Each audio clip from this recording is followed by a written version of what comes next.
प्रशान्तमनाः पार्थ योगं युञ्जन्मदाश्रयः असंशयं समग्रं मां यथा ज्ञास्यसि तच्छृणु ज्ञानं तेऽहं सविज्ञानम् इदं वक्ष्याम्यशेषतः यज्ञात्वा नेह भूयोऽन्यत् ज्ञातव्यमवशिष्यते मनुष्याणां सहस्रेषु कश्चिद्यतति सिद्धये यततामपि सिद्धानां कश्चिन्मां वेत्ति तत्त्वतः भूमिरापो नलो वायुः खं मनो बुद्धिरेव च अहङ्कार इतीयं मे भिन्ना प्रकृतिरष्टधा अपरेयमितस्तन्यां प्रकृतिं विद्धि मे परां जीवभूतां महाबाहो ययेदं धार्यते जगत् एतद्योनीनि भूतानि सर्वाणीत्युपधारय अहं कृत्स्नस्य जगतः प्रभवः प्रलयस्तथा मत्तः परतरं नान्यत् किञ्चिदस्ति धनञ्जय मयि सर्वमिदं प्रोतं सूत्रे मणिगणा इव रसोऽहमप्सु कौन्तेय प्रभास्मि शशिसूर्ययोः प्रणवः सर्ववेदेषु शब्दः के पौरुषं नृषु पुण्यो गन्धः पृथिव्यां च तेजश्चास्मि विभावसौ जीवनं सर्वभूतेषु तपश्चास्मि तपस्विषु बीजं मां सर्वभूतानां विद्धि पार्थ सनातनम् बुद्धिर्बुद्धिमतामस्मि तेजस्तेजस्विनामहं बलं बलवतां चाहं कामरागविवर्जितम् धर्माविरुद्धो भूतेषु कामोऽस्मि भरतर्षभ ये चैव सात्विका भावाः राजसास्तामसाश्च ये मत्त एवेति तान् विद्धि न त्वहं तेषु ते मयि त्रिभिर्गुणमयैर्भावैः येभिः सर्वमिदं जगत् मोहितं नाभिजानाति मामेभ्यः परमव्ययम् दैवी ह्येषा गुणमयी मम माया दुरत्यया मामेव ये प्रपद्यन्ते मायामेतां तरन्ति ते न मां दुष्कृतिनो मूढाः प्रपद्यन्ते नराधमाः मायया हृतज्ञानाः आसुरं भावमाश्रिताः चतुर्विधा भजन्ते मां जनाः सुकृतिनोऽर्जुन आर्तो जिज्ञासुरर्थार्थी ज्ञानी च भरतर्षभ तेषां ज्ञानी नित्ययुक्तः एकभक्तिर्विशिष्यते प्रियो हि ज्ञानिनोत्यर्थम् अहं स च मम प्रियः उदाराः सर्व एवैते ज्ञानी त्वात्मैव मे मतम् आस्थितः स हि युक्तात्मा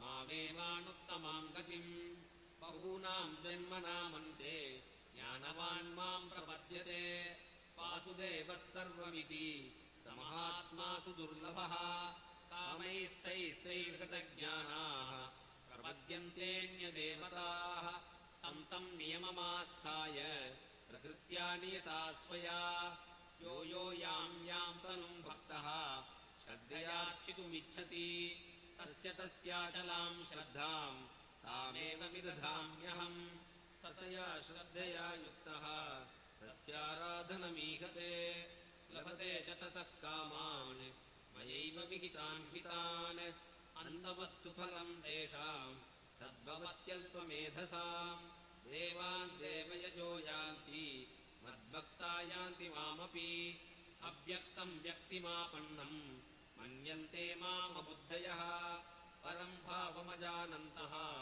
ममाव्ययमनुत्तमम् नाहं प्रकाशः सर्वस्य योगमाया समावृतः मूढोऽयं नाभिजानाति लोको मामजमव्ययम् वेदाहं समतीतानि वर्तमानानि चार्जुन भविष्याणि च भूतानि मां तु वेद न कश्चन इच्छाद्वेषसमुत्थेन द्वन्द्वमोहेन भारत सर्वभूतानि सम्मोहम् सर्गे यान्ति परन्तप येषां त्वन्तगतं पापम् जनानां पुण्यकर्मणां ते द्वन्द्वमोहनिर्मुक्ताः भजन्ते मां दृढव्रताः जरामरणमोक्षाय मामाश्रित्य यतन्ति ये ते ब्रह्म तद्विदुः कृत्स्नम् अध्यात्मम् कर्म चाखिलम् साधिभूताधिदैवम् माम् साधियज्ञम् च ये विदुः प्रयाणकालेऽपि च माम्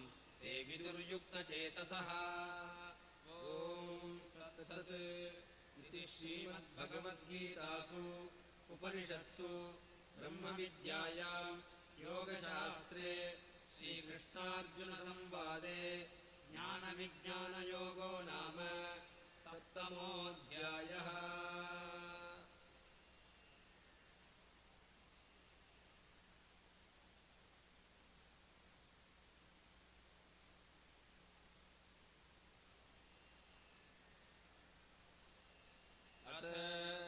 सप्तमोऽध्यायः। श्रीभगवानुवाच मय्यासक्तमनाः पार्थ योगं युञ्जन्मदाश्रयः असंशयं समग्रं माम् यथा ज्ञास्यसि तच्छृणु।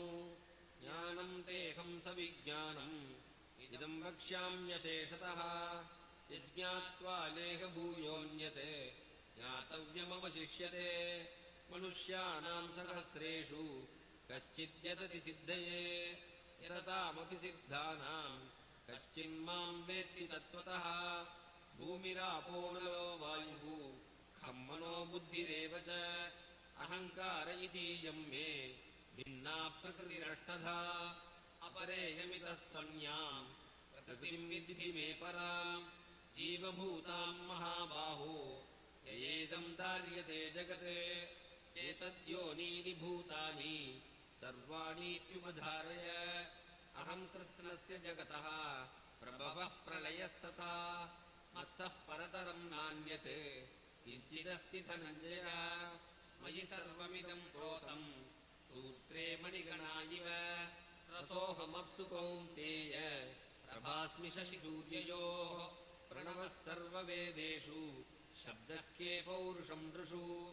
पुण्यो गन्धः पृथिव्यां च तेजश्चास्मि विभावसौ। जीवनं सर्वभूतेषु तपश्चास्मि तपस्विषु। बीजं मां सर्वभूतानां विद्धि पार्थ सनातनम्। बुद्धिर्बुद्धिमतामस्मि तेजस्तेजस्विनामहम्। बलं बलवतां चाहं कामरागविवर्जितम्। धर्माविरुद्धो भूतेषु कामोऽस्मि भरतर्षभ। ये चैव सात्विका भावाः राजसास्तामसाश्च ये मत्त एवेति तान् विद्धि न त्वहं तेषु ते मयि। त्रिभिर्गुणमयैर्भावैः येभिः सर्वमिदं जगत् मोहितं नाभिजानाति मामेभ्यः परमव्ययम्। दैवी ह्येषा गुणमयी मम माया दुरत्यया। मामेव ये प्रपद्यन्ते मायामेतां तरन्ति ते। न मां दुष्कृतिनो मूढाः प्रपद्यन्ते नराधमाः। मायया अपहृतज्ञानाः आसुरं भावमाश्रिताः। चतुर्विधा भजन्ते मां जनाः सुकृतिनोऽर्जुन। आर्तो जिज्ञासुरर्थार्थी ज्ञानी च भरतर्षभ। तेषां ज्ञानी नित्ययुक्तः एकभक्तिर्विशिष्यते। प्रियो हि ज्ञानिनोत्यर्थम् अहं स च मम प्रियः। उदाराः सर्व एवैते ज्ञानी त्वात्मैव मे मतम्। आस्थितः स हि युक्तात्मा मामेवानुत्तमां गतिम्। बहूनां जन्मनामन्ते ज्ञानवान् मां प्रपद्यते। वासुदेवः सर्वमिति स महात्मा सुदुर्लभः। कामैस्तैस्तैर्गतज्ञानाः प्रपद्यन्तेऽन्यदेवताः। तं तं नियममास्थाय प्रकृत्या नियता स्वया।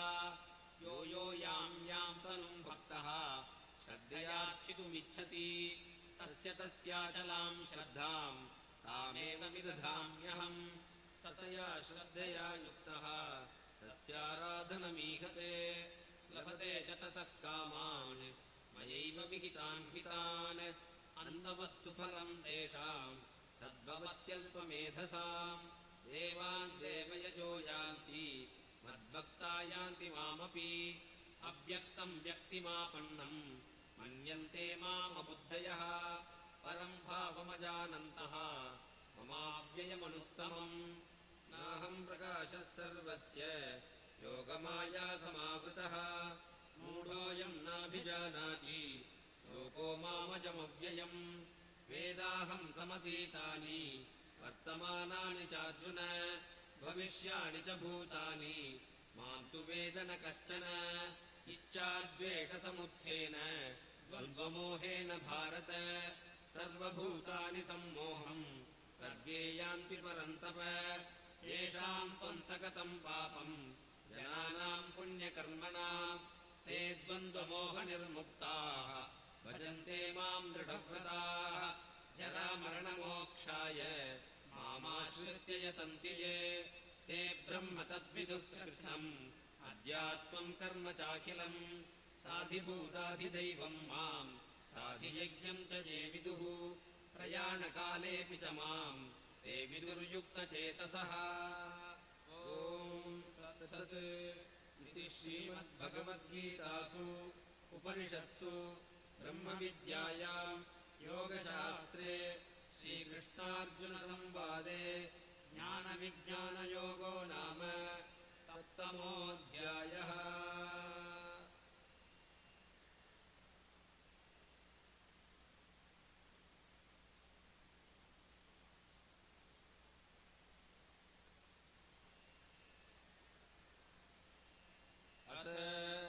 सप्तमोऽध्यायः।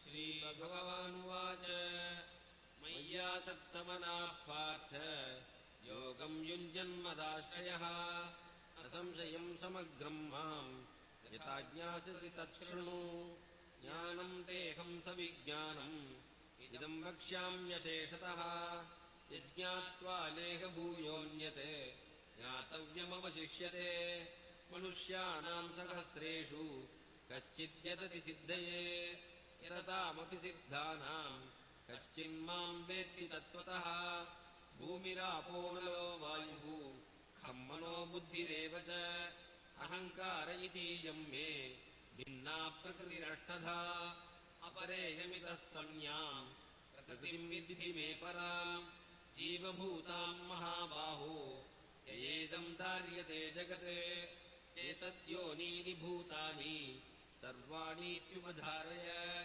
अहं कृत्स्नस्य जगतः प्रभवः प्रलयस्तथा मत्तः परतरं नान्यत् किञ्चिदस्ति धनञ्जय मयि सर्वमिदं प्रोतं सूत्रे मणिगणा इव रसोऽहमप्सु कौन्तेय प्रभास्मि शशिसूर्ययोः प्रणवः सर्ववेदेषु शब्दः के पौरुषं नृषु पुण्यो गन्धः पृथिव्यां च तेजश्चास्मि विभावसौ जीवनं सर्वभूतेषु तपश्चास्मि तपस्विषु बीजं मां सर्वभूतानां विद्धि पार्थ सनातनम् बुद्धिर्बुद्धिमतामस्मि तेजस्तेजस्विनामहं बलं बलवतां चाहं कामरागविवर्जितं धर्माविरुद्धो भूतेषु कामोऽस्मि भरतर्षभ ये चैव सात्विका भावाः राजसास्तामसाश्च ये मत्त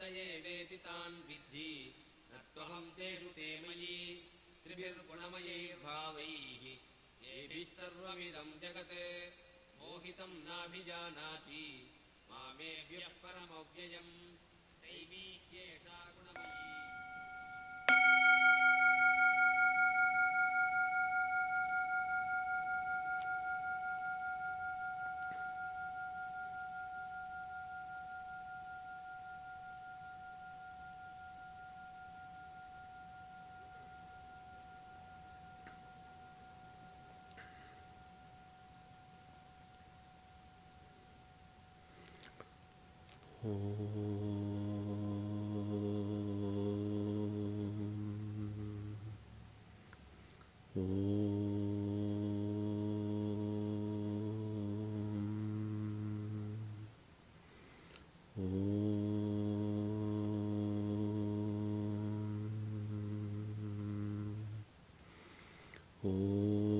पृथिवी शान्तिरन्तरिक्षगं शान्तिर्द्यौ शान्तिर्दिशः शान्तिरवान्तर दिशा शान्तिरग्निः शान्तिर्वायुः शान्तिरादित्यः शान्तिश्चन्द्रमा शान्तिर् Nakshatrani shantirapashantiroshadaya shantir vanaspataya shantir Gau Shantiraja Shantirashva Shantir Purusha Shantir Brahma Shantir Brahmana Shantir Shantireva Shanti Shantir Me Astu Shantihi. May there be peace on earth and in the sky. May there be peace in the water and in all directions. May there be peace in the plants, in the trees, and in animals. May there be peace in the hearts of all beings. May there be peace in everyone and in everything. Sarvetra sukhinas santu, sarve santu niramayaha. Sarve bhadrani pashyantu, ma kaschit dukkha bhag bhavet. Sarvastaratu durgani, sarvo bhadrani pashyatu. Sarvas sadbuddhimapnotu, sarvas sarvatra nandatu. May all be happy and healthy. May all see what is good, and may no one experience misery. May all overcome their obstacles and acquire good tendencies. May people everywhere find joy and fulfillment.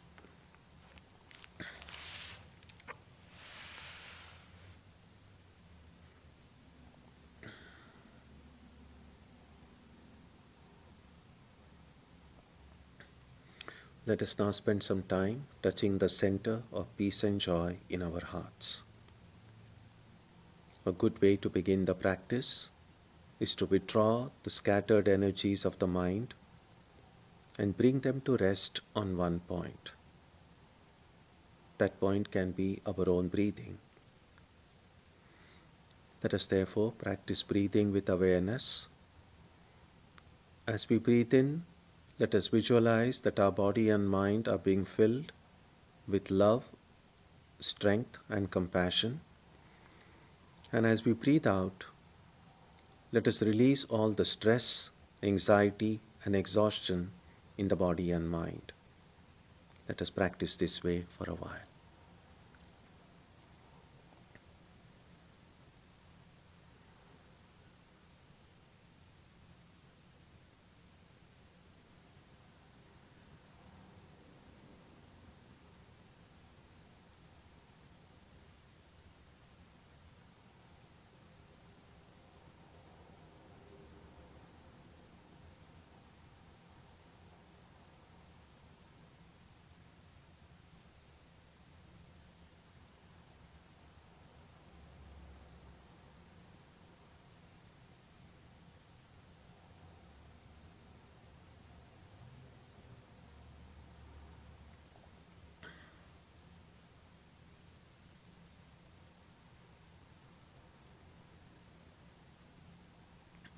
Let us now turn our attention to the region of our heart. Although God is present everywhere and in everyone, the divine presence can be felt most clearly in our own hearts. We can meditate in any way we have been taught. To remain focused, we can take the help of a short mental prayer or a mantra or a divine name. Let us now spend some time dwelling on the presence of God in our hearts.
Satoma Satkamaya Tamasoma Jyotirgamaya Mrityorma Amritam Gamaya Aviravirmageti Rudrayatte Dakshinam Mukham Tenamam Pahi Nityam.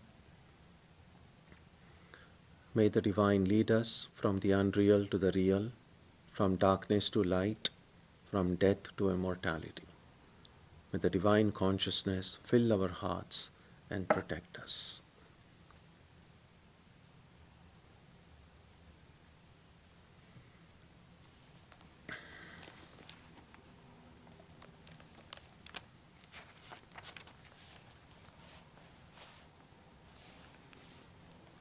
So we shall continue with our study of chapter 7, looking at some of the important themes that emerge in this chapter. We saw when we met last time that this chapter is named Jnana Vijnana Yoga. And because Jnana and Vijnana are put together here, we need to understand these two terms in a special way.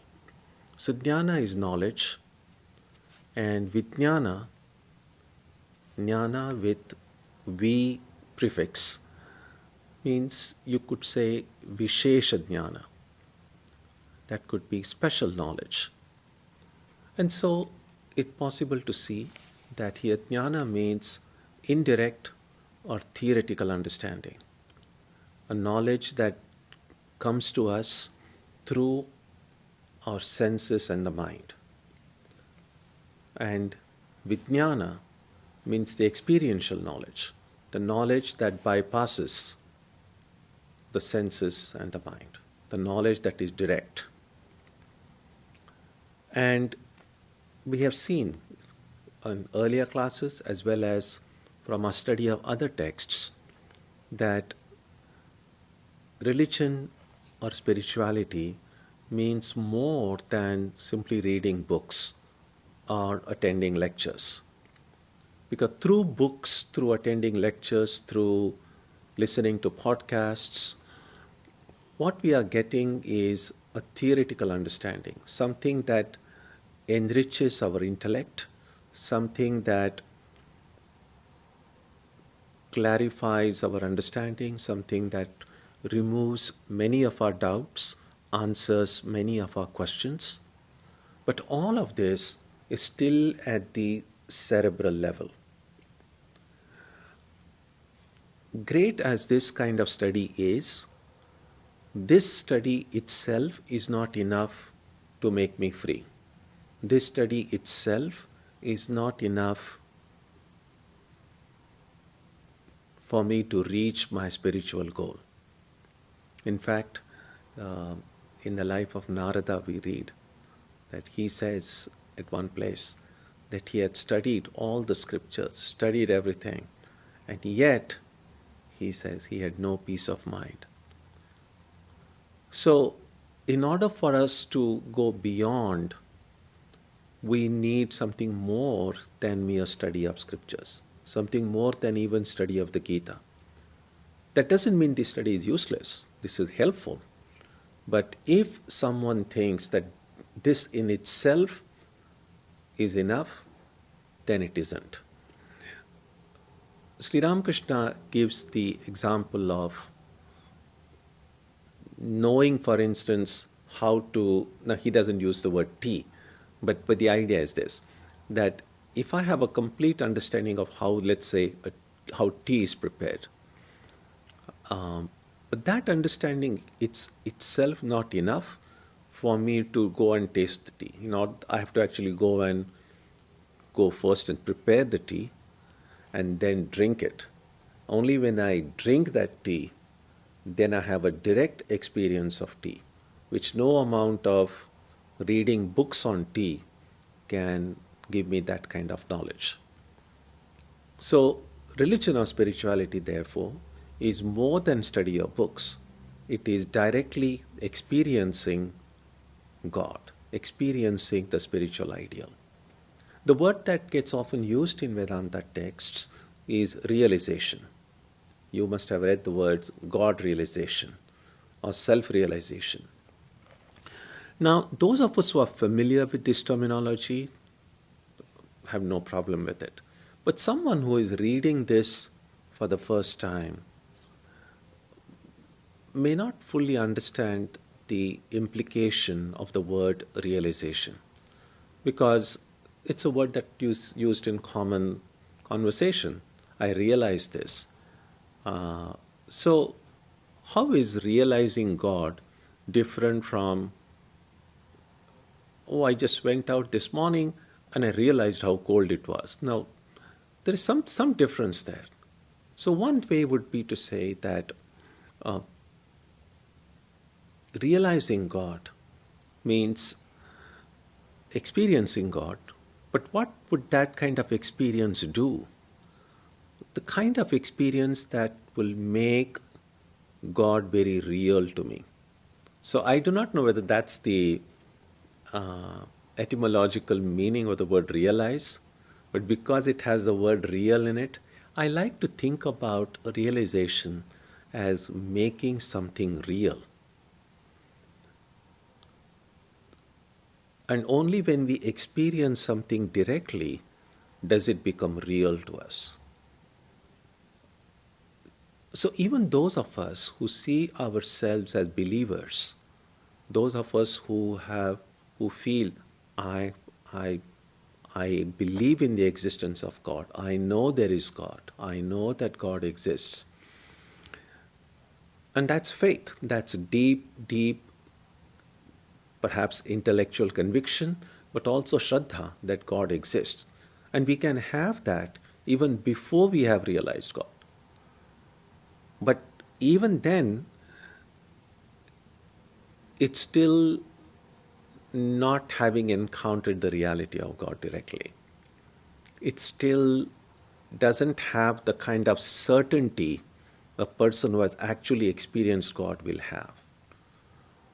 And so, that experience of God, once we see God, and that's what Ramakrishna said, you can see God, you can touch God, you can hear God, you can speak with God, all of which he did, not only in God with form, as he did in the Kali temple when the Divine Mother appeared before him, he spoke with her. He in fact even went and held his finger under her nostril to make sure she was breathing. Now all of these amazing mystical experiences he had, but he even directly experienced the presence of God beyond form, beyond name.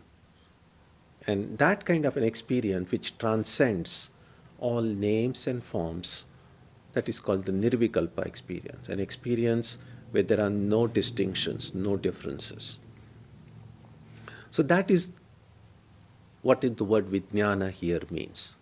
So this chapter primarily deals with not only knowledge that is theoretical, knowledge that is indirect, but also knowledge that is direct. And Krishna says to Arjuna, I will explain to you both of these kinds of knowledge.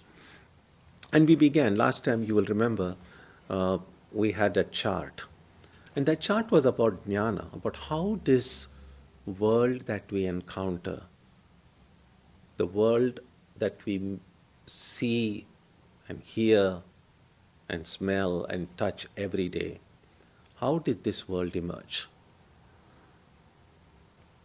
Krishna says in the beginning of this chapter that nature of the world, he calls it the lower prakriti, the lower nature, the lower dimension, is material. And then he says it is eightfold. And out of those 8, 5 are the primal elements. They are called in Sanskrit Mahabhutas. 5 means Pancha. So Pancha Mahabhuta. And we saw in the diagram when we met last time how those 5 elements, and from those 5 elements, how this rest of the world emerged. Since every material entity has these 3 aspects, the gunas, which the chapter will refer to again later on, called sattvic, rajasic, and tamasic. And we saw how from the sattva elements, sattva part of these elements, the five knowledge senses, the senses of knowledge, jnana indriyas, have come from the sattva part of the elements. The karmendriyas, the senses of action, have come from the rajas part of these elements. And then we saw how these elements combine, and from the subtle, the gross element has come. And then Krishna points out that this is one dimension of the universe that we encounter, a universe that is made up of matter, a matter that in the beginning was extremely subtle, and then eventually from that subtle building blocks of the universe, this tangible, visible world which I can touch, which I can feel, which I can see, which I can hear, all of this world has emerged from it. But that's only one dimension of the universe.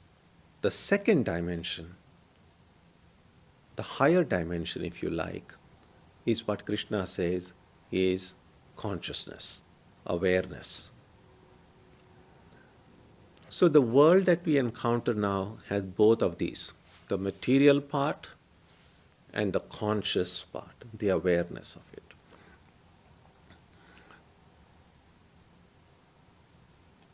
And we see both these parts in our own personality as well.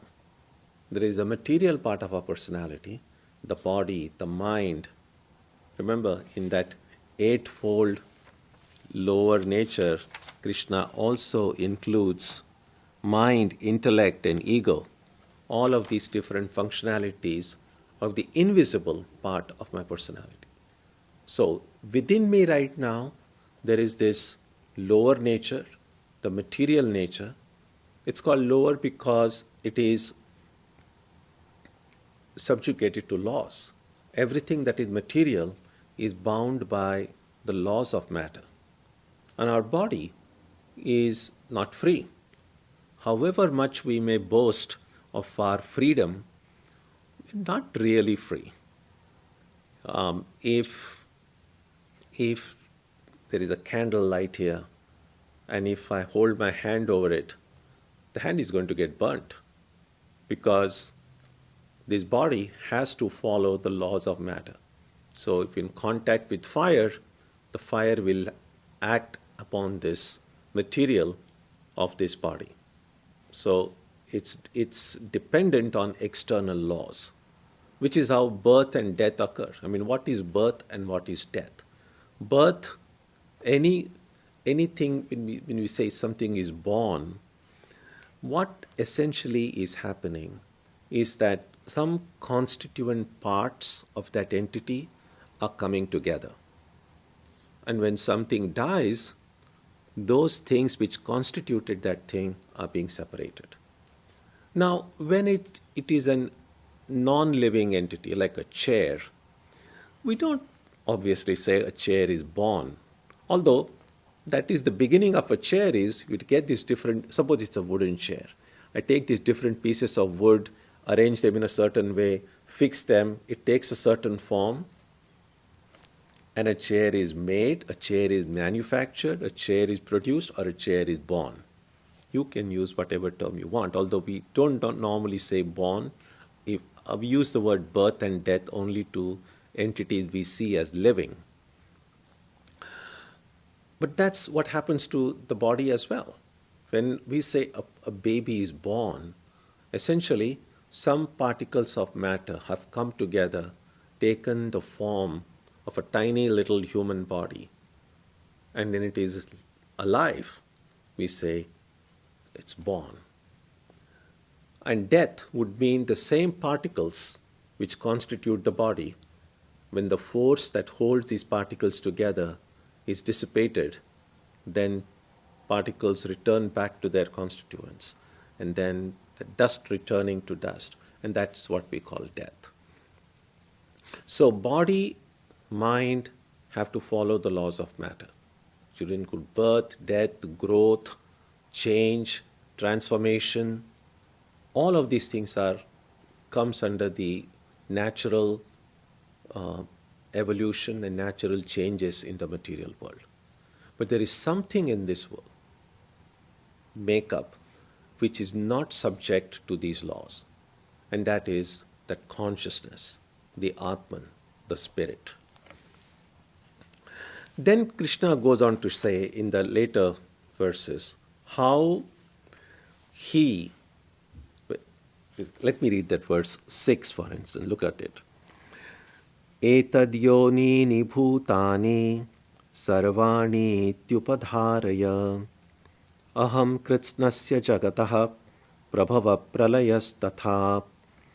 Know that these two prakritis, the lower and the higher, the material and the non-material, are the womb of all beings. I am the origin and dissolution of the whole universe.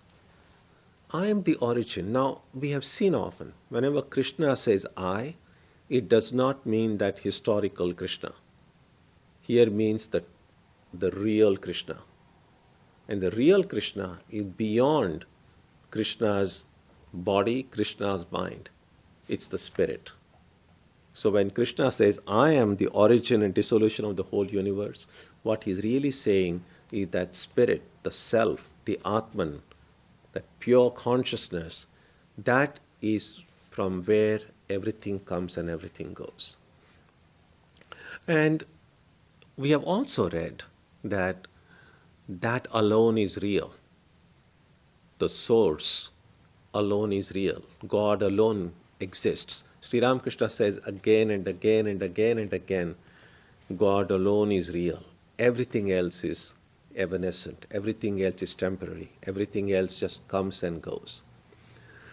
Then the next question would be, if none of this is ultimately real, why do we even need all these, the big diagrams that we had last time? If nothing of this really happened, why have the 5 elements? Why have this mechanism about how these sattva part formed the jnanendriyas, the rajas part formed the karmendriyas?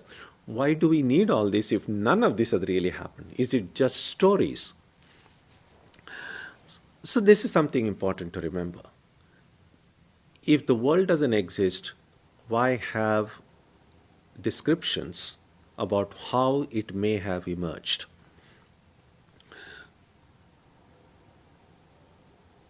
There are 2 things that need to be kept in mind. One is this: the description that the world has emerged is not an affirmation that the world is real. In other words, what the commentators say is that we don't have to read the Gita or the Upanishad to say, oh, which element came first, and space and air and water and how they combined, then say, oh, now I think the world is real. We don't need any of that. We don't need any books for us to get this knowledge, real or not, that the world is real, because we're just seeing it. So without reading any books, the existence of the world is a matter of our present experience. So we cannot say the book is kind of making me think that the world is real, because it is real even without reading books. But if the question comes to us, how did this world come? Here is one possible theory that is put forward. What this theory does is not to show that the world has really come, but to go backward. It's kind of a reverse engineering. It's like going backward and say, whatever this world is now, if it has come from that pure consciousness. It has come from that Chaitanya, that Chit. So the description about how this Srishti or universe has come is not to affirm the ultimate reality of the universe, but to show that its source, that is what Krishna is pointing out here, the source is the spirit. source is God, the source is consciousness.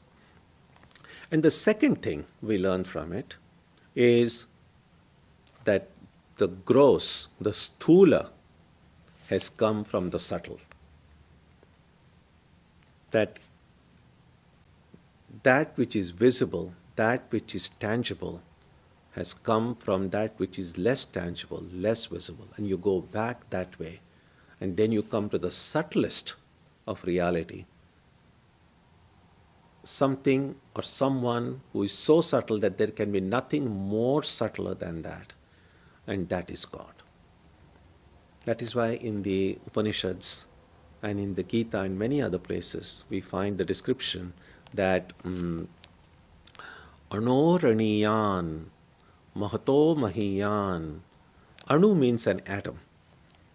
So this reality is described as Anoho Aniyan. It is smaller than the smallest. And by small, again, it's not just in matter of size, the subtlety. So the subtlest form of existence we can think about, this is even more subtle than that. And also, Mahato Mahiyan, it is larger than the largest. Now these are, on the face of it, just contradictory statements. How can something be subtler than the subtlest and larger than the largest? And the idea is the same subtle reality can manifest as this big tangible universe. And we know even the material extent of the universe is mind-boggling. If we think about even the extent of the galaxy, and then if we say, well, there are many galaxies, and if we think about whole system of galaxies as one unit, there are God knows how many such units. So even to think about the material vastness of this universe, the mind just can't hold it. It is unbelievable. It is something that is beyond our imagination. And if such is the case with the material universe, think about the reality which is much vaster, much bigger, much more subtle than this. And that is what Krishna is pointing out here, that the origin and the dissolution of all of this is that spirit which is beyond. And then he goes on to say how in every little thing, the truth in everything is God himself. So oftentimes we read in the Upanishad, Sarvam Khalu Idam Brahma, all this is God, that we encounter the divine everywhere when we realize God. What does that mean really? And it's something that we need to reflect on, because we often say God is omnipresent, God is infinite, that reality is everywhere. We speak about oneness. Now, all of these statements have some staggering implications. When we say everything is one, we are really denying the multiplicity in the universe. When we are saying that God alone exists, we are denying that anything other than God exists. Now, how can we hold these views while simultaneously going about our day-to-day activities, seeing many things, many people, many objects? So what happens to that oneness while we encounter these many? What happens to God being the only existence when we just see many, many entities other than God? In fact, the paradox of the whole situation is that even when we say God is everywhere, we don't see God anywhere. So how come someone who is everywhere cannot be found anywhere? And therefore, in devotional schools, in the path of bhakti, we are told that try to find God at least somewhere, in some form, in some symbol, in something where you feel the presence of God. Because if I am able to feel the presence of God in one thing, or in one person, or in one ideal, that gives me hope. If I can see God in one place, then maybe if I try harder, I might be able to see God in 2 places, in 3 places. But let me just begin by first seeing God in at least one place. And that would be the way the journey will begin. If I have to see God everywhere, let me first begin by seeing God somewhere, at least in one place. Otherwise, we can keep on talking endlessly throughout our lives.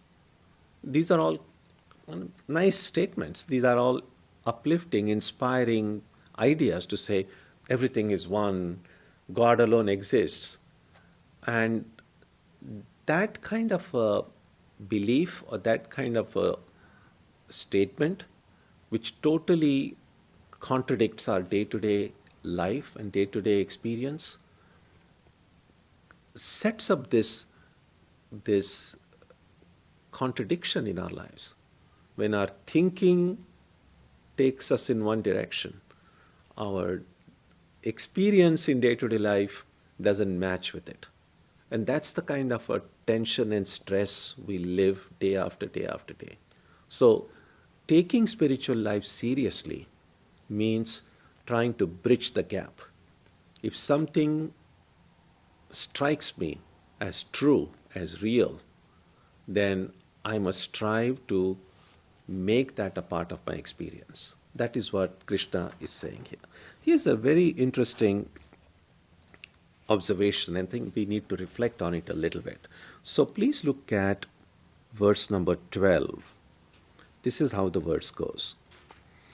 Ye chaiva satvika bhava rajasas tamasascha ye matta eve titan vidhi natvaham teshu te mai. And whatever states pertaining to the sattva and those pertaining to rajas and tamas, know them to proceed from me alone. Still, I am not in them, but they are in me.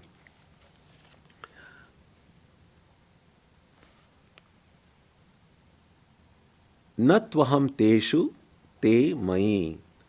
I am not in them, they are in me. This is something very interesting. How we speak about these spiritual realities may be perhaps contradictory. It's possible that a lot of the ways we speak about these things is not accurate. So what Krishna is saying here is this, that is God present in everything, or everything is present in God?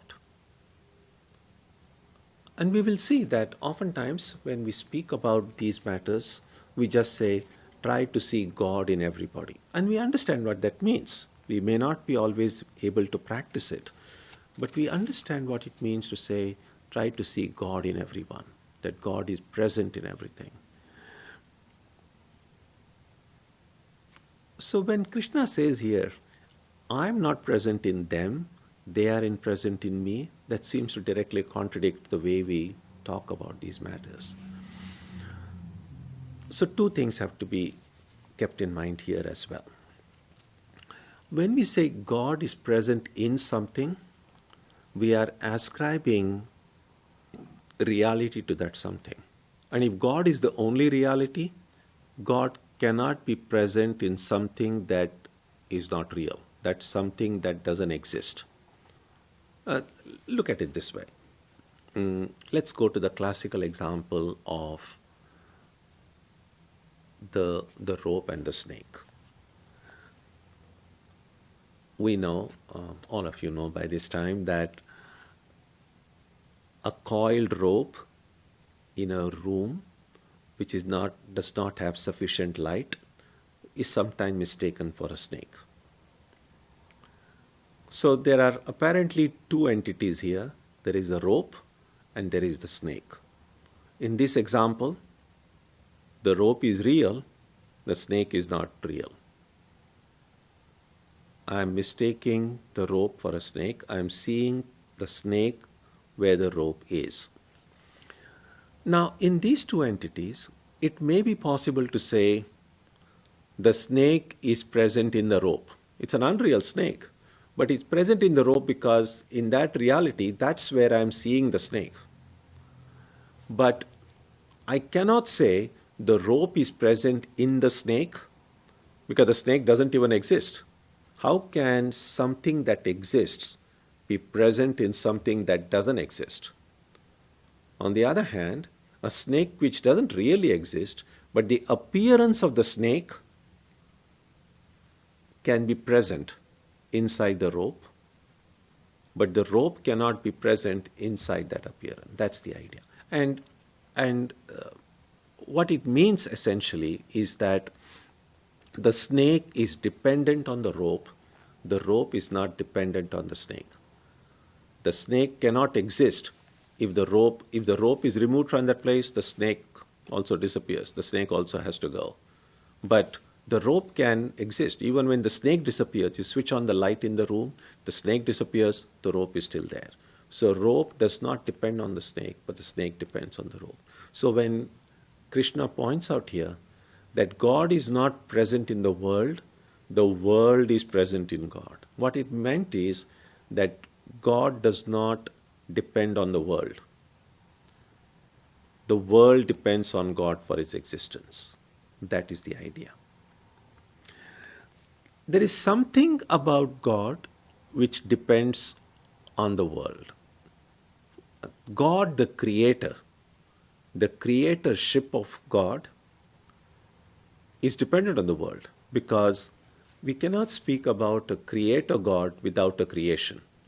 God was not a creator before the world was created. It is like a little boy was asked, what's your name? And the boy tells his name. What's your age? And then he says, I'm 5 years old. And then for whatever reason he was asked, what's your father's age? And he said, my father is also 5 years old. That's ridiculous. If you are 5, how can your father be 5? And then the little boy probably had read a little bit of Vedanta, I think. He said, well, he became father only when I was born. Now what is meant is, of course, the person who is his father is older, clearly, obviously. But that person was not a father until this child was born to him. And so the fatherhood of that person, and I'm speaking obviously the first child, the fatherhood of that person is as old as the child. So in that sense, you could say the creatorship of God is dependent on the creation. But God is not dependent on the creation. And in that sense, we can say that everything is present in God, but God is not present in them. That is what Krishna points out here. And speaking about how we use language not very accurately, many times when we say about the body, the mind, and the Atman, and we oftentimes tend to speak about the Atman as that deep reality within me. Now, to think about Atman as that subtlest reality inside me is actually not a very accurate statement. Because first of all, the Atman alone exists. Second of all, the Atman is infinite. And infinite Atman cannot be present in this finite body and mind. What is more accurate is that the body and mind are present inside the Atman. So it's not that we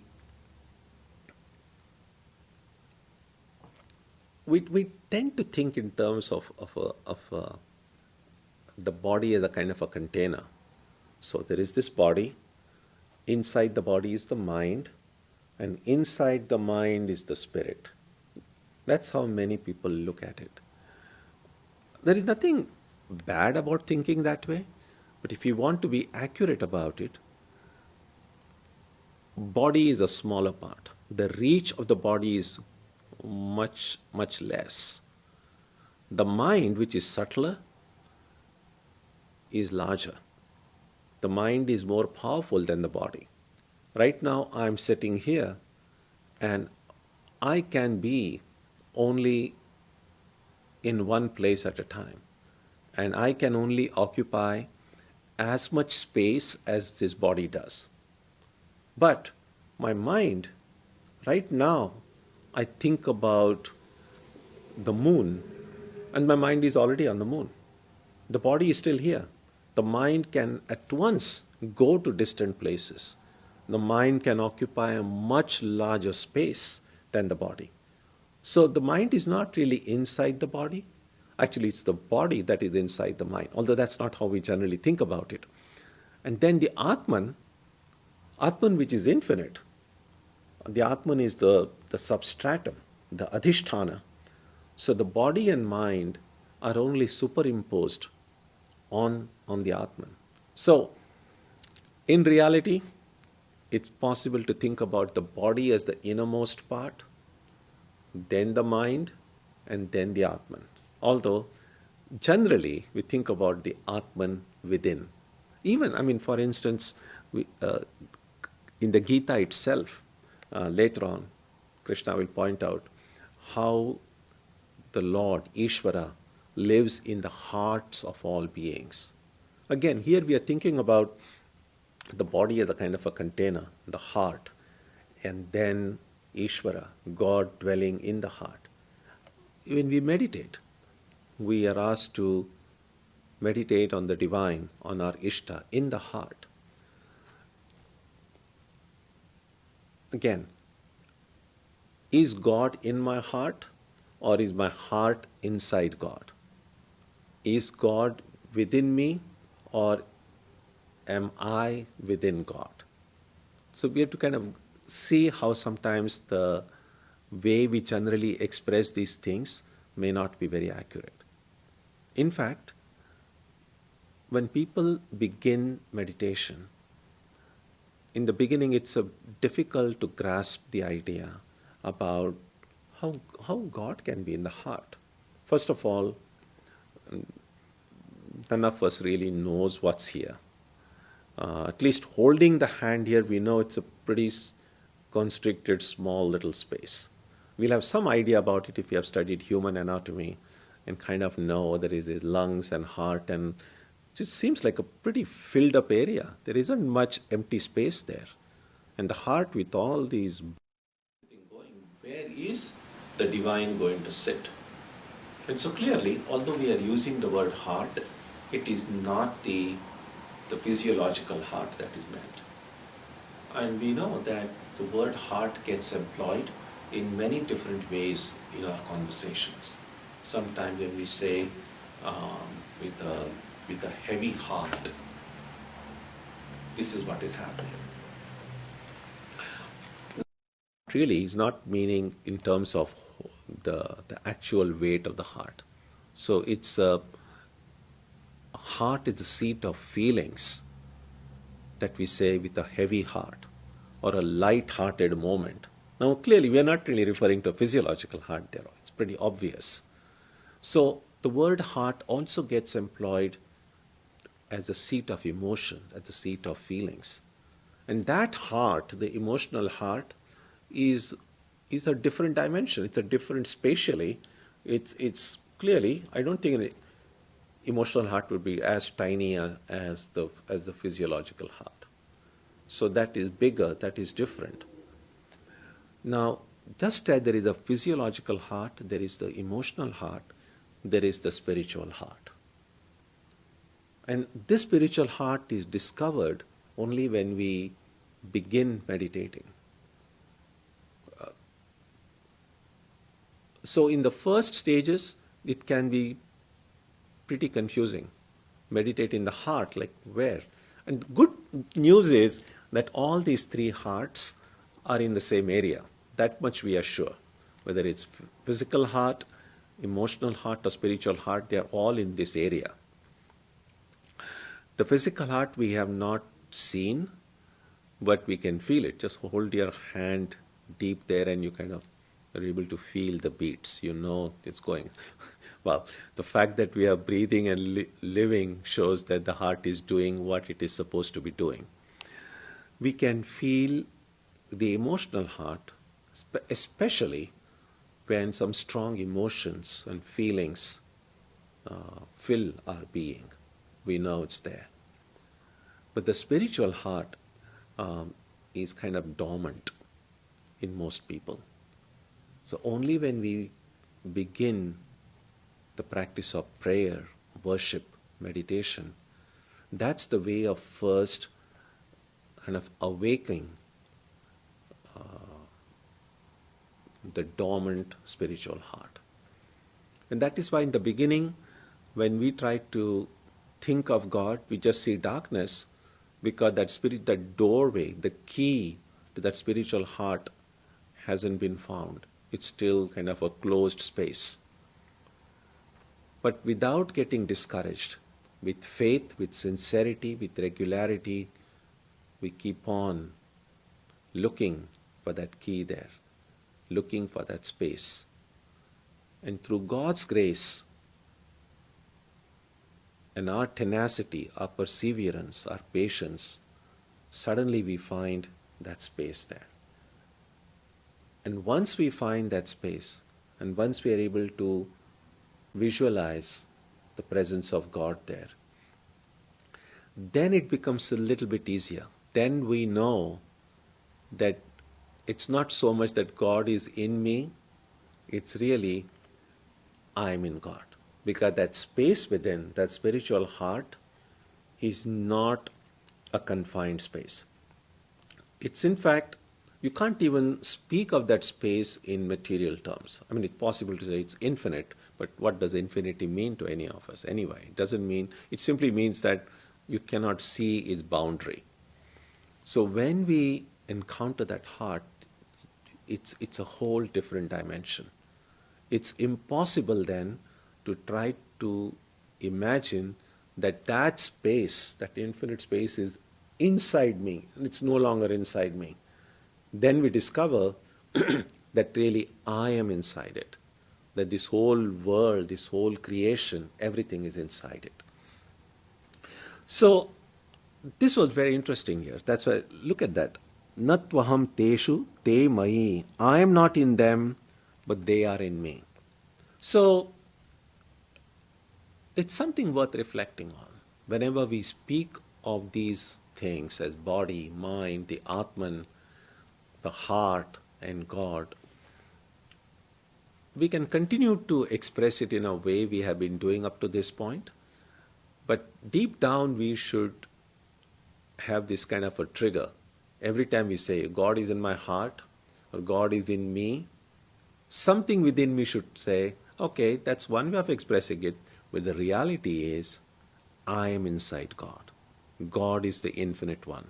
Me, in my present understanding, I am this limited, mortal creature. And God is the infinitude. And so really, it's not so much God in me, but I in God. Or it's not so much the Atman within me, but the body and mind, which kind of seem to limit the Atman. They are inside and the Atman is outside. But again, the reason why I'm not able to get my language straight is what Krishna will say later as the result of Maya. Look at the verse number 13.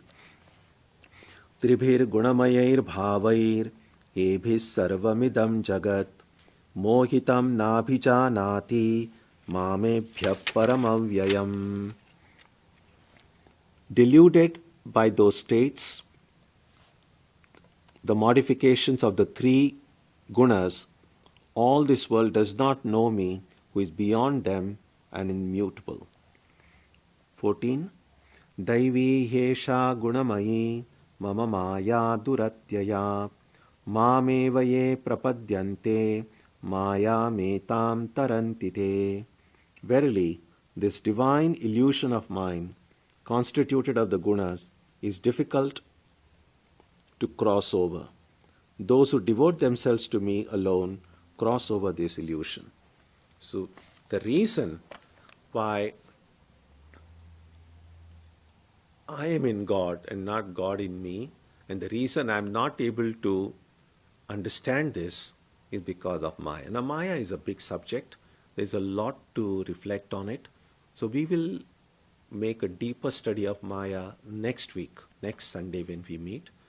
But for today, let's just think about a few of the ideas that came up in today's reflection. So we'll have a short break now, and then if you have any comments or questions or thoughts, please share them, and then we can discuss them.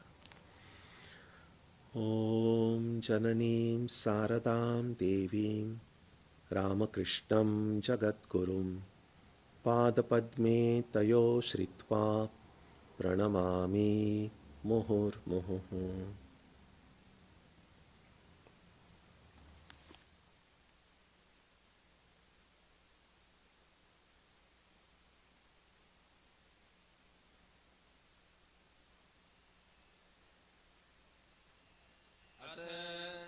सप्तमोऽध्यायः श्रीभगवानुवाच मय्यासक्तमनाः पार्थ योगं युञ्जन्मदाश्रयः असंशयं समग्रं मां यथा ज्ञास्यसि तच्छृणु ज्ञानं तेऽहं सविज्ञानम् इदं वक्ष्याम्यशेषतः यज्ञात्वा नेह भूयोऽन्यत् ज्ञातव्यमवशिष्यते मनुष्याणां सहस्रेषु कश्चिद्यतति सिद्धये यततामपि सिद्धानां कश्चिन्मां वेत्ति तत्त्वतः भूमिरापो नलो वायुः खं मनो बुद्धिरेव च अहङ्कार इतीयं मे भिन्ना प्रकृतिरष्टधा अपरेयमितस्तन्यां प्रकृतिं विद्धि मे परां जीवभूतां महाबाहो ययेदं धार्यते जगते एतद्योनीनि भूतानि सर्वाणीत्युपधारय अहं कृत्स्नस्य जगतः प्रभवः प्रलयस्तथा मत्तः परतरं नान्यत् किञ्चिदस्ति धनञ्जय मयि सर्वमिदं प्रोतं सूत्रे मणिगणा इव रसोऽहमप्सु कौन्तेय प्रभास्मि शशिसूर्ययोः प्रणवः सर्ववेदेषु शब्दः के पौरुषं नृषु पुण्यो गन्धः पृथिव्यां च तेजश्चास्मि विभावसौ जीवनं सर्वभूतेषु तपश्चास्मि तपस्विषु बीजं मां सर्वभूतानां विद्धि पार्थ सनातनम् बुद्धिर्बुद्धिमतामस्मि तेजस्तेजस्विनामहं बलं बलवतां चाहं कामरागविवर्जितं धर्माविरुद्धो भूतेषु कामोऽस्मि भरतर्षभ ये चैव सात्विका भावाः ताजसास्तामसाश्च ये मत्त एवेति तान् विद्धि न त्वहं तेषु ते मयि त्रिभिर्गुणमयैर्भावैः येभिः सर्वमिदं जगत् मोहितं नाभिजानाति मामेव्यः परमव्ययम् दैवी ह्येषा गुणमयी मम माया दुरत्यया मामेव ये प्रपद्यन्ते मायामेतां तरन्ति ते न मां दुष्कृतिनो मूढाः प्रपद्यन्ते नराधमाः मायया अहृतज्ञानाः आसुरं भावमाश्रिताः चतुर्विधा भजन्ते मां जनाः सुकृतिनोऽर्जुन आर्तो जिज्ञासुरर्थार्थी ज्ञानी च भरतर्षभ तेषां ज्ञानी नित्ययुक्तः एकभक्तिर्विशिष्यते प्रियो हि ज्ञानिनोत्यर्थम् अहं स च मम प्रियः उदाराः सर्व एवैते ज्ञानी त्वात्मैव मे मतम् आस्थितः स हि युक्तात्मा मामेवानुत्तमां गतिम् बहूनां जन्मनामन्ते ज्ञानवान् मां प्रपद्यते वासुदेवः सर्वमिति स महात्मा सुदुर्लभः कामैस्तैस्तैर्हृतज्ञानाः प्रपद्यन्तेऽन्यदेवताः तं तं नियममास्थाय प्रकृत्या नियता स्वया यो यो यां यां तनुं भक्तः श्रद्धयार्चितुमिच्छति तस्य तस्याचलां श्रद्धां तामेव विदधाम्यहम् सतया श्रद्धया युक्तः तस्याराधनमीहते लभते च ततः कामान् मयैव विहितान् हितान् अन्नवत्तु फलं तेषां तद्भवत्यल्पमेधसाम् देवान् देवयजो यान्ति मद्भक्ता यान्ति मामपि अव्यक्तं व्यक्तिमापन्नम्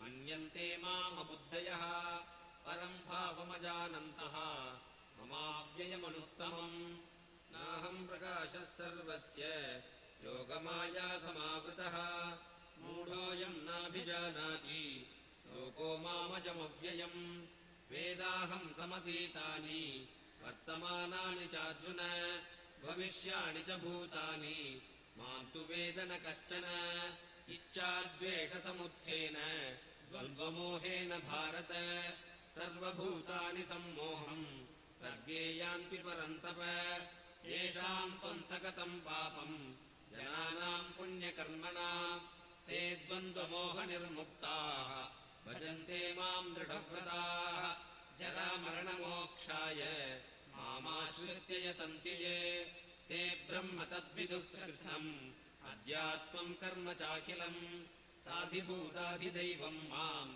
साधियज्ञम् च ये विदुः प्रयाणकालेऽपि च माम् ते विदुर्युक्तचेतसः ॐ तत्सत् इति श्रीमद्भगवद्गीतासु उपनिषत्सु ब्रह्मविद्यायाम् योगशास्त्रे श्रीकृष्णार्जुनसंवादे ज्ञानविज्ञानयोगो नाम सप्तमोऽध्यायः।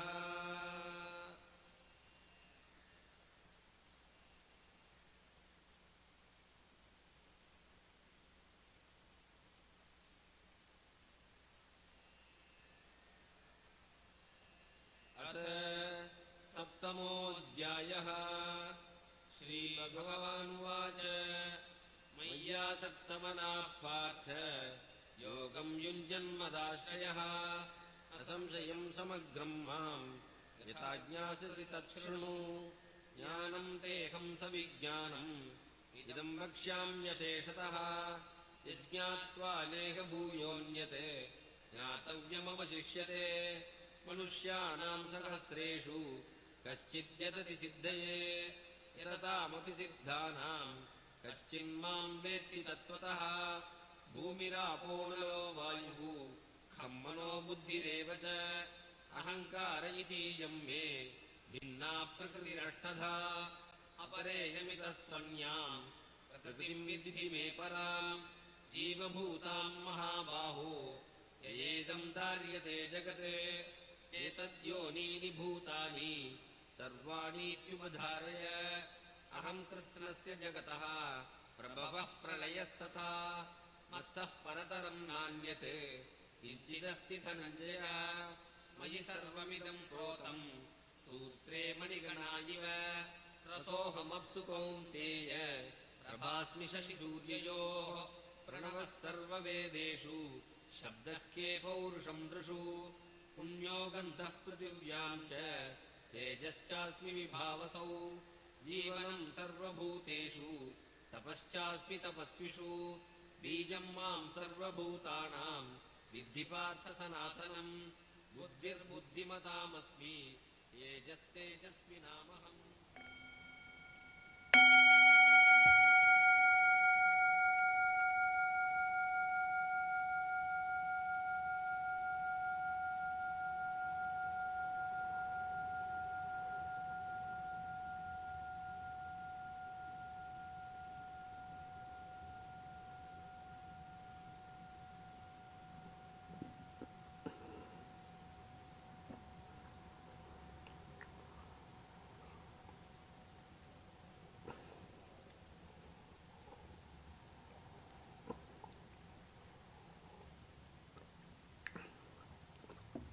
Let's look at the questions.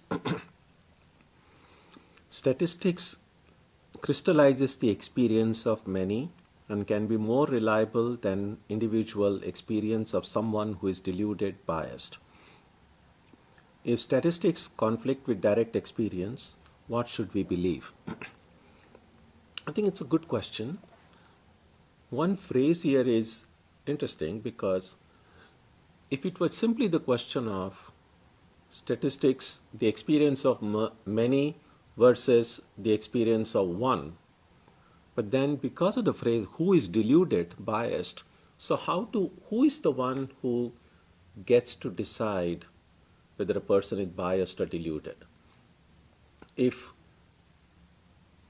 many experience something different, and if one person experiences something very different from what many are experiencing, is that one person necessarily deluded? Is the majority always right? Is the experience of the majority always more dependable than the experience of one person? And generally we might say, generally yes. The whole principle behind democracy and that is that the chances of the majority making a wrong choice are less. Although we know it doesn't always work that way, but the principle is this, that one person can make a mistake, but if there are 10 heads thinking about it, the majority will tend to make the right choice. And that's usually the case. But not so much in the spiritual field. And the example that comes to my mind is if we go to a place where mentally or intellectually challenged people are staying, people with psychological illness of some kind are in an institution. And clearly there are doctors, therapists and nurses there to take care of these patients who need care. Now, oftentimes the number of doctors is small. Those who are taking care, and the number of patients is large. Now, the experience of the majority in that kind of an institution may not always be a more reliable gauge of what reality is than the experience of the few who are taking care of them. And therefore, the majority may not always be right. This world itself, in fact, there are songs in Bengali and I'm sure in many other languages as well, which refer to the world as one this big cosmic mental institution. Sri Ramakrishna says in one place, everyone is insane. Some are mad after money, some are mad after fame, some are mad after this. So everyone is mad. The only way we distinguish one person from another is what are you mad after? What is it that you crave for?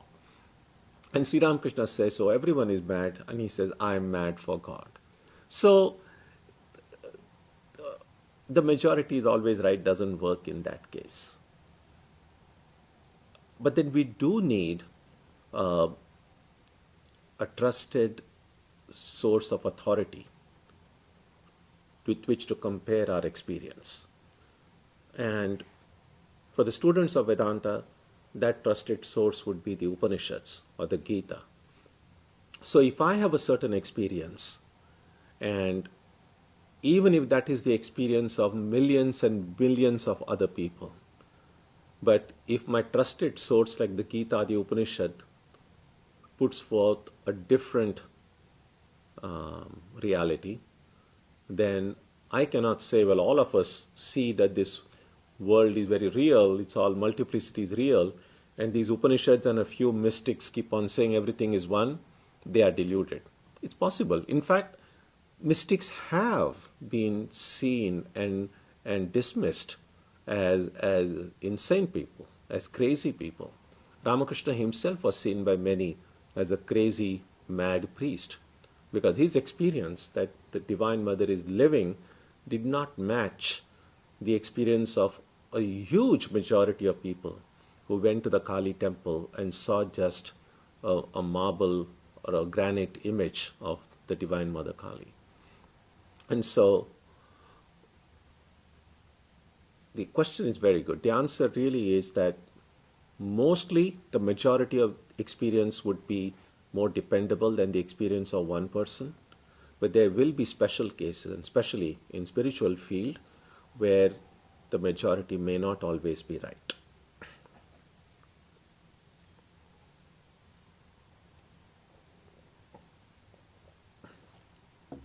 A comment. Swamiji, it would be interesting if we find other intelligent species and to understand their conception of life. Yes, it would be interesting. When you say other intelligent species, you're kind of assuming that we are intelligent species. Some people might doubt that. I think in Vedantic enlightened people might say we are not as intelligent as we think. So in one way, we could define the term intelligent is one who knows the truth, one who can see the truth, one who can perceive the reality. If that's how we define the word intelligent, then I think very few of us are intelligent. Next question. Maharaj, in the rope and snake example, we perceive the snake in the rope because we have prior experience of a snake. But not having the experience of God, how can we perceive Him in everything? It's a very good question also.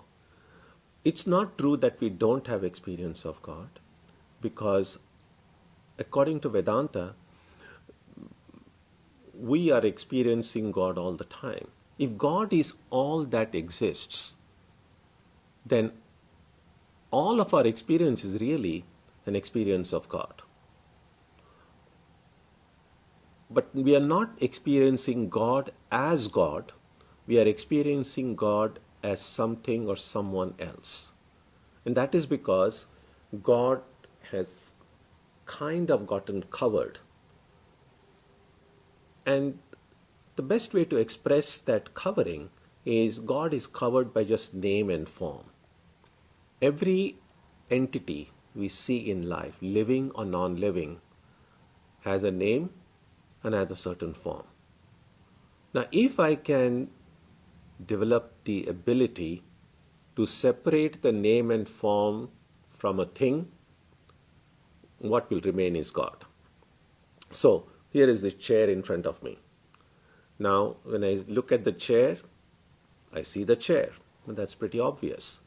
Now, if I can have the power somehow to look at the chair and remove its name chair, the identity chair, and remove the form of the chair, if the form is taken away, if the name is taken away, what remains is only God.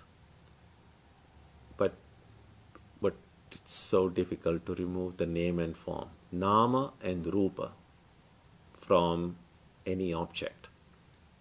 In fact, think about it this way. Now, if I close my eyes and, well, at least visually, I'm not seeing anything. I'm seeing darkness, but I'm not seeing anything in front of me. Now, the moment I open my eyes, that first, not even nanosecond, it's like the smallest measure of time you can conceive of. The first time I open my eyes, that first instant, actually I'm seeing just nothing but God. But very soon, before I am able to figure out what, names and forms come and cover everything. And then I'm just seeing names and forms. I'm seeing a chair, I'm seeing a red colored chair, I'm seeing a wooden chair. All these ideas about. So when we say I look at the world, we are not really seeing the world. What really we are seeing are all these infinite names and forms and all of the ideas, pre-cooked ideas in my mind about them. We don't see, in fact, after a while, we don't even see anything in some ways.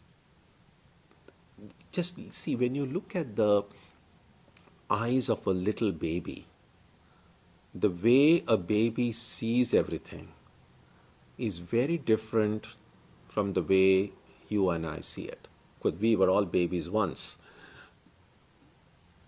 It's possible to say when a baby looks, it's almost like the baby seeing everything for the first time. There's a there's just something different about it. But when you and I see things, maybe there are things we see for the first time. The first time we see anything, that's one kind of seeing. But then I see it a second time and a third time and a fourth time, and the things I'm seeing on a daily basis, we are not even seeing them then at that point. Because the moment you see it, your mind is like, oh yeah, I know what it is. So I stop seeing things. And that can happen to even people closest to us. Even to members of our family, our friends. If we have known them for a long time, then we already have such fixed, rigid notions about how everything is or how every person is, that when we encounter that thing or encounter that person, already all those ideas come and fix. So I'm not even seeing the person anymore. I'm just seeing my own impression of that person. So these things have to be kept in mind as well.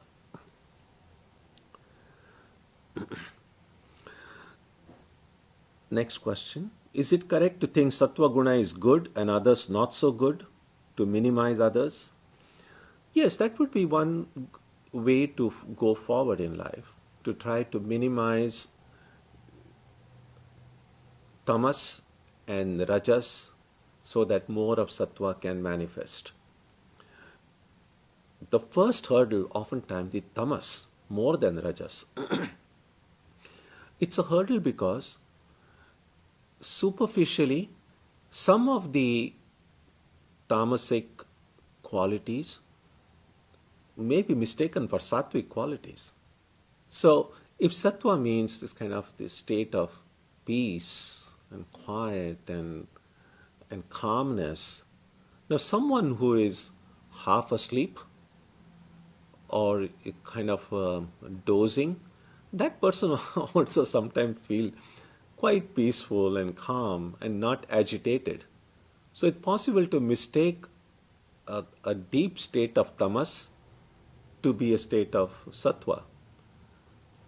Clearly, for other people, it's easy to mistake. You see someone who is calm and peaceful, for all we know, the person must be just stoned. But how do you know whether the person is in samadhi or is just kind of asleep? So that's bad enough. But if the person who is in that state, if a person who is tamasic sees themselves as, oh, I'm sattvic, then it's worse. Then it's not others getting fooled, is I'm getting fooled by my own state, which is really quite bad. So yes, we should look deeply into ourselves and try to eliminate the tamasic and the rajasic tendencies and try to manifest more and more of sattva. You'll see in Sri Ramakrishna's teachings, he shows how the elimination of tamasic and rajasic tendencies can be done in different ways. And one way would be to divert these tendencies in the direction of God. So if rajas is something that creates this kind of great activity in me, that I want to go and do things, then rather than doing things that take me away from God, let me use the rajasic impulse in me to do things that take me toward God. So do something which is, even this strong desire to meditate, a strong desire to go and serve others, a strong desire to go and study, all these are good. These are positive desires. And if they lead me to activities that take me nearer to my spiritual ideal, that would be one way of diverting the rajasic tendencies to help me spiritually. Same thing with tamas. Sometimes the tamasic are seen like a kind of a rigid doggedness towards something. And if I can create that kind of a firm, I don't know how to use the word fanaticism, but that kind of a single-minded rigidity towards my spirituality, toward my spiritual goal, that would be one way of kind of diverting some of my tamasic tendencies. Instead of me being fanatical about worldly things, or things that take me away from God, can I be fanatical about maintaining my spiritual routine? So it's possible to take all of these apparently negative tendencies, but if I change their direction towards God, they can be helpful to us as well. Next question. If I'm thinking that I'm in God and my wife also thinks she is in God, are we both in God? But our definition of God may be different. How is this possible? It doesn't matter what anybody else thinks. I have to think what comes naturally to me, and members of my family can think whatever comes naturally to them. And ultimately, just as all paths lead to the same goal, all rivers ultimately lead to the same ocean. If we are sincere, if we follow the path in a way that is taught by the scriptures and by our teachers, then even if our ways of thinking might be different, ultimately all these ways will bring to us in the same place. So the definitions may be different among different people. What is important is taking guidance from a dependable, trustworthy source and following the path sincerely, with shraddha, with faith, with devotion.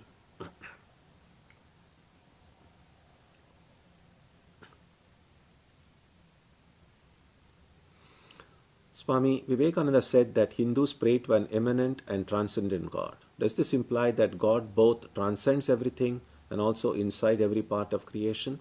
Yes, both these aspects of God are described in scriptures and have also been experienced by devotees. That the presence of the divine in our day-to-day life and the presence of the divine that transcends our day-to-day experience. God in both of these ways has been experienced by people in every generation, and if we are lucky, if we are fortunate to have experience of God in either of these ways, that is wonderful.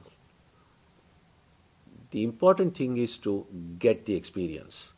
And once we are able to get the experience of the divine in one form, and if we continue to be hungry for more ways of tasting the divine, then through God's grace, all these other forms, whether it's immanent or transcendent, with form, without form, all of these doors will open to us. But first we must experience God at least in one aspect. Next question.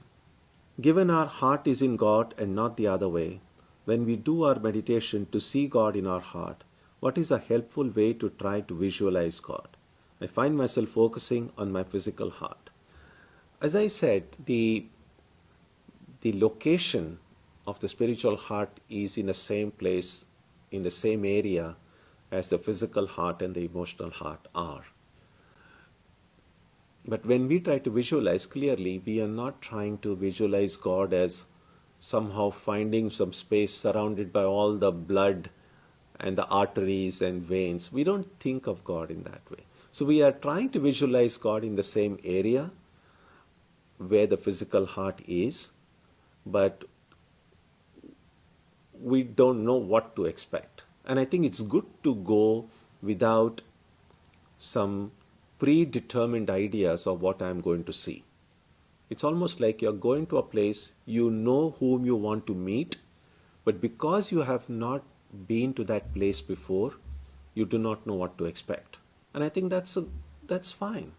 So I know I want to meet the Lord here, and I go with an open mind, with an earnestness, and be ready to whatever I get to see. And once we encounter that spiritual space in the heart, we will have no doubt. We can begin with the idea that God is in my heart. But once we have that experience in the spiritual space, then without our having to struggle at all, we will know that God is not in me, because that spiritual space is not in me. The physical heart is in me. I'm not sure whether even the emotional heart is in me, although this is where we generally point when we feel emotional. The spiritual heart, in the beginning we might feel it is in me, but when we experience it, we will know that it is not in me. I am in it, in whatever my sense of I is.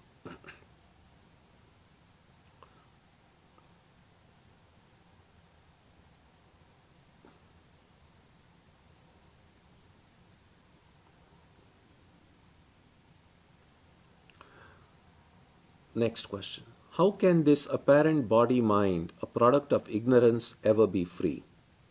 Isn't this an irony, finite ever being infinite? Why does the body of God ever suffer, even temporarily, finite time? Why?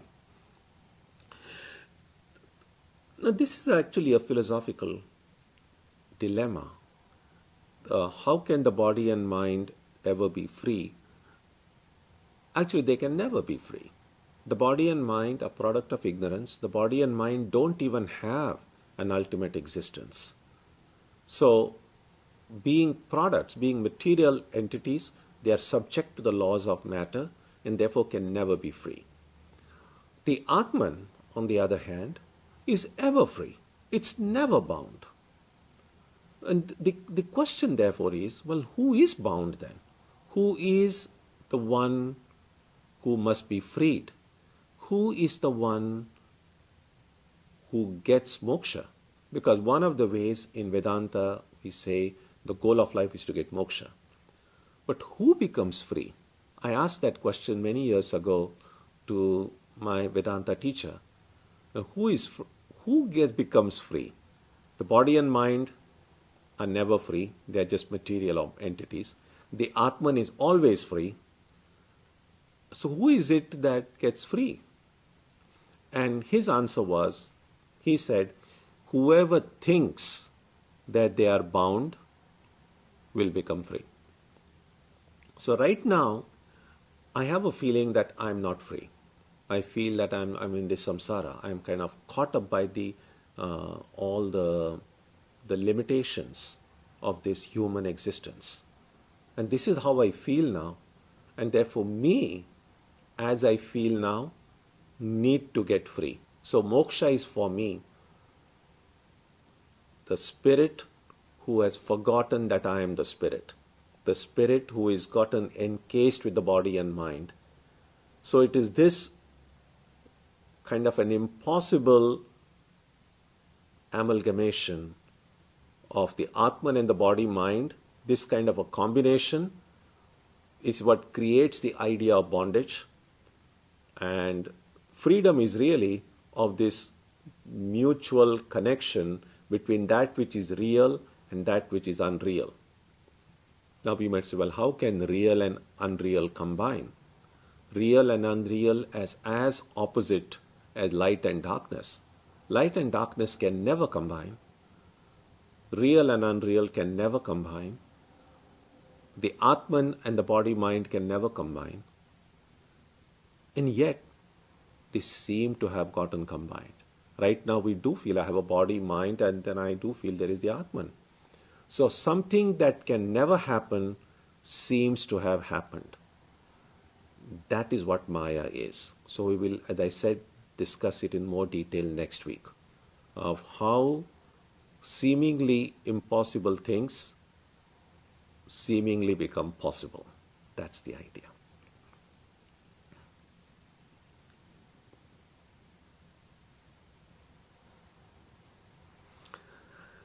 If we think of Rajas as an active state, Tamas as an inactive state, could Sattva be seen as a state of balance in which one is both calm and alert? Yes, I think that would be a good way to see it that way. And this is just one view. Tamas cannot be seen as completely inactive from a different perspective, because it does have tendencies which would lead to some kind of a destructive experience. And so again, I think it's a little bit tricky about using the word active and inactive. But certainly, this is a good way to look at it, that Sattva being a balance between the two.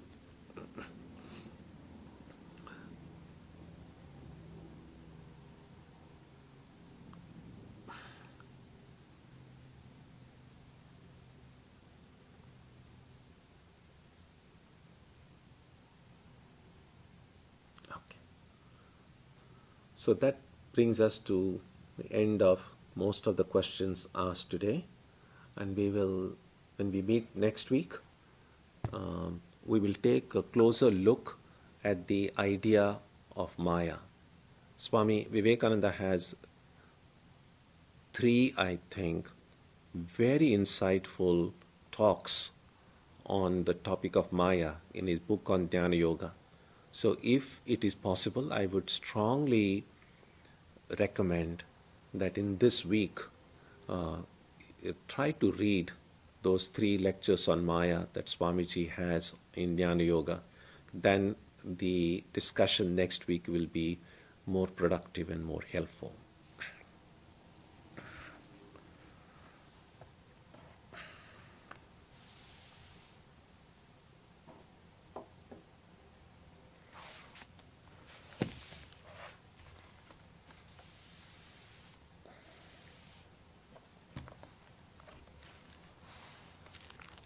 Let's do the prayer now.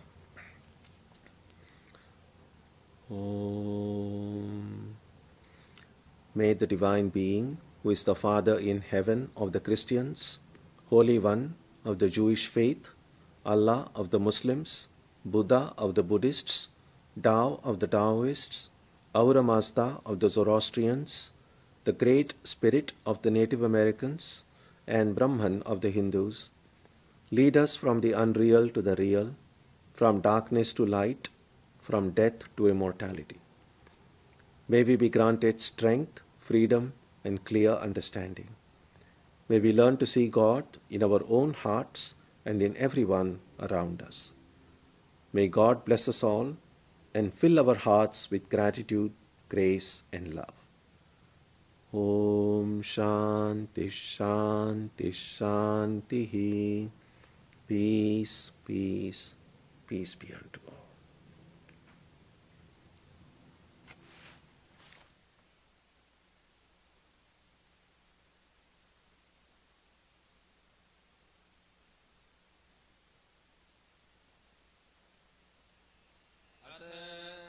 सप्तमोऽध्यायः श्रीभगवानुवाच मय्यासक्तमनः पार्थ योगं युञ्जन्मदाश्रयः असंशयं समग्रं मां यथा ज्ञास्यसि तच्छृणु ज्ञानं तेऽहं सविज्ञानम् इदं वक्ष्याम्यशेषतः यज्ञात्वा नेह भूयोऽन्यत् ज्ञातव्यमवशिष्यते मनुष्याणां सहस्रेषु कश्चिद्यतति सिद्धये यततामपि सिद्धानाम् कश्चिन्माम् वेत्ति तत्त्वतः भूमिरापो नलो वायुः खं मनो बुद्धिरेव च अहङ्कार इतीयं मे भिन्ना प्रकृतिरष्टधा अपरेयमितस्तन्याम् प्रकृतिं विद्धि मे पराम् जीवभूताम् महाबाहो ययेदं धार्यते जगत् एतद्योनीनि भूतानि